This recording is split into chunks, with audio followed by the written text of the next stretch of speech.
Les chiffres viennent encore de confirmer le génie de l'historien Laurent Gbagbo face à l'économiste Alassane Ouattara, et ce en matière de gestion économique et des biens publics.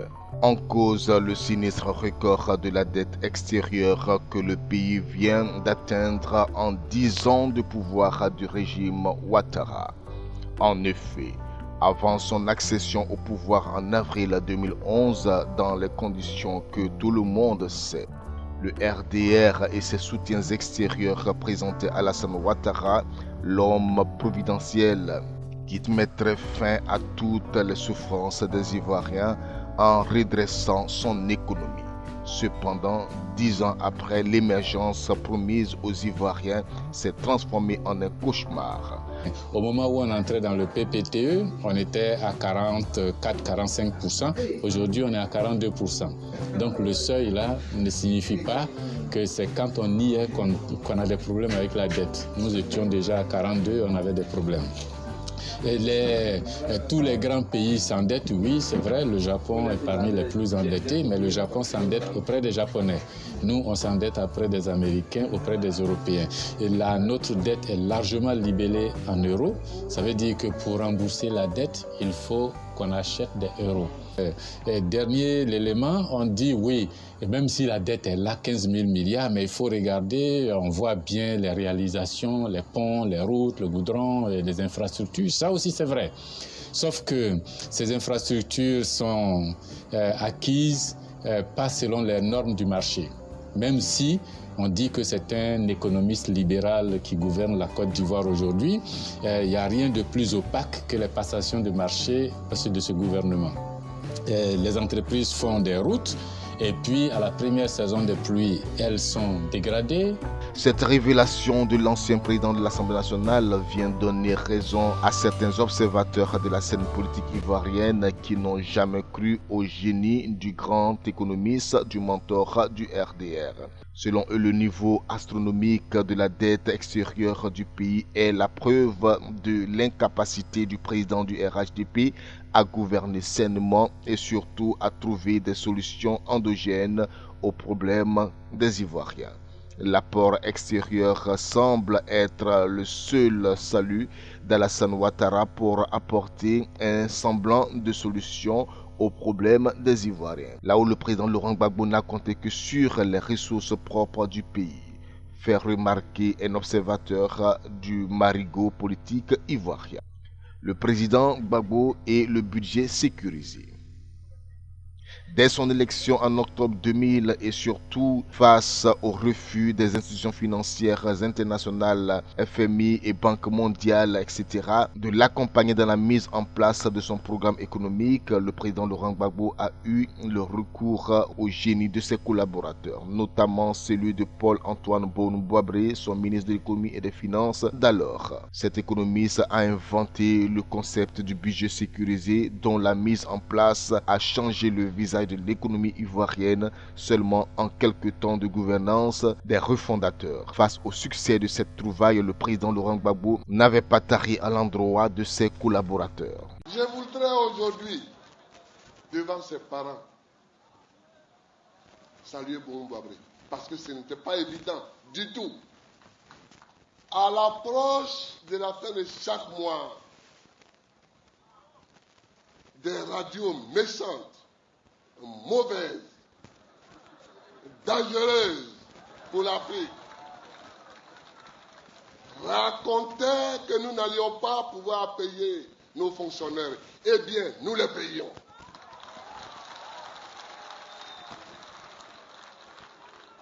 Et jusqu'à aujourd'hui, nous les payons. Je voudrais le dire avec fierté, parce que je suis fier du travail que nous avons accompli.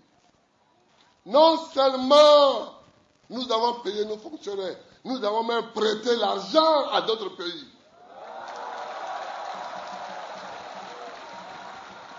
Chez qui il n'y avait pas la guerre.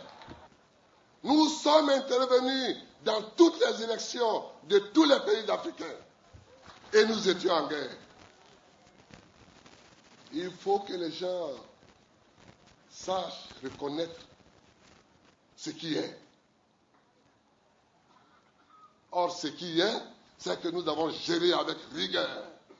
Dans le même temps, j'ai décidé, sans plus attendre, de construire le palais de la présidence à Yamoussoukro, le palais de l'Assemblée nationale à Yamoussoukro, l'hôtel des députés à Yamoussoukro. Dans le même temps, nous avons des ressources. Si cet argent est utilisé pour faire ce qu'on doit faire, il peut nous suffire. Et il nous suffit. De fait, avant sa nomination en 2000 au poste de ministre de l'économie et des finances, peu d'Ivoiriens connaissaient Bonou Boabré. Cependant, comme le dit un adage populaire, c'est au pied du mur qu'on voit le vrai maçon. Ainsi, par son génie, le professeur Bonou Boabré a maintenu l'économie ivoirienne à flot.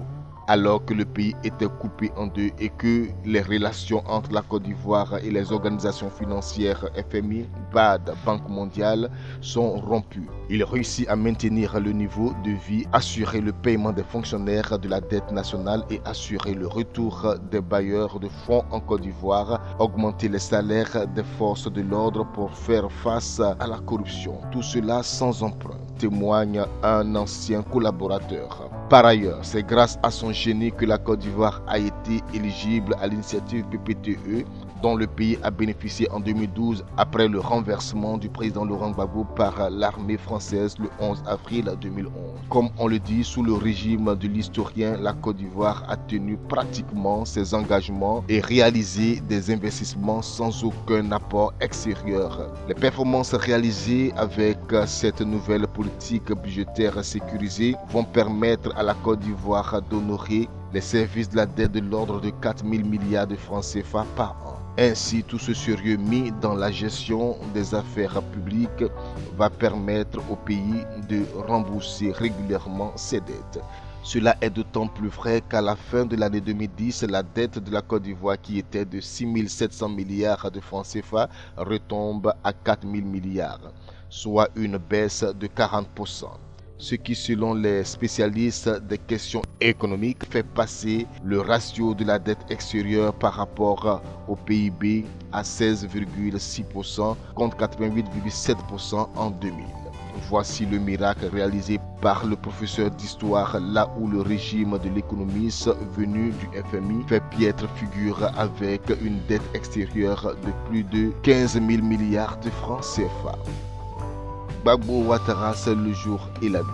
En matière de gestion des ressources publiques, c'est le jour et la nuit entre l'historien Gbagbo et l'économiste Alassane Ouattara. En effet, certains observateurs de la scène politique ivoirienne et des Ivoiriens ont du mal à comprendre la course effrénée à l'endettement auquel se livre le régime Ouattara depuis plus de 10 ans. Selon eux, pour développer le pays, le brillant économiste venu de Bretton Woods n'avait pas besoin d'endetter la Côte d'Ivoire à ce point. Pour ces observateurs, le mentor du RHDP n'avait qu'à faire comme Laurent Gbagbo, d'autant plus que l'homme était présenté comme un haut technocrate des institutions financières de Bretton Woods. Mieux, l'homme prétendait détenir des solutions miracles pour sortir la Côte d'Ivoire de l'ornière. Malheureusement, aujourd'hui, le constat est amer et triste. En effet, c'est sous la gouvernance du RDR devenu RHDP que non seulement la dette de la Côte d'Ivoire a atteint le plafond et que l'école ivoirienne est pratiquement à fond du gouffre, mais surtout que le cacao ivoirien n'est plus vendu. En outre, malgré cette course effrénée de l'endettement, la paupérisation gagne du terrain parmi les populations ivoiriennes. Pour les actuels tenants du pouvoir, les différentes dettes contractées par le pays contribue à la performance économique de la Côte d'Ivoire. Cependant, l'Union européenne, dans un rapport, a déploré les limites de cette soi-disant performance économique. Cette performance globale cache néanmoins des aspects sur lesquels il convient d'être vigilant. Comme le caractère peu inclusif de la croissance, les Ivoiriens ne bénéficient pas dans leur niveau de vie quotidien des gains de ce rythme élevé de croissance.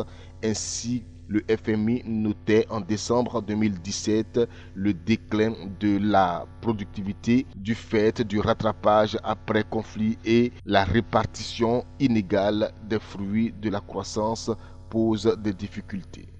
Il y a des inégalités importantes entre une grande partie de la population et une classe dirigeante dont l'enrichissement ces dernières années est parfois spectaculaire, avaient martelé les rapporteurs de l'Union européenne.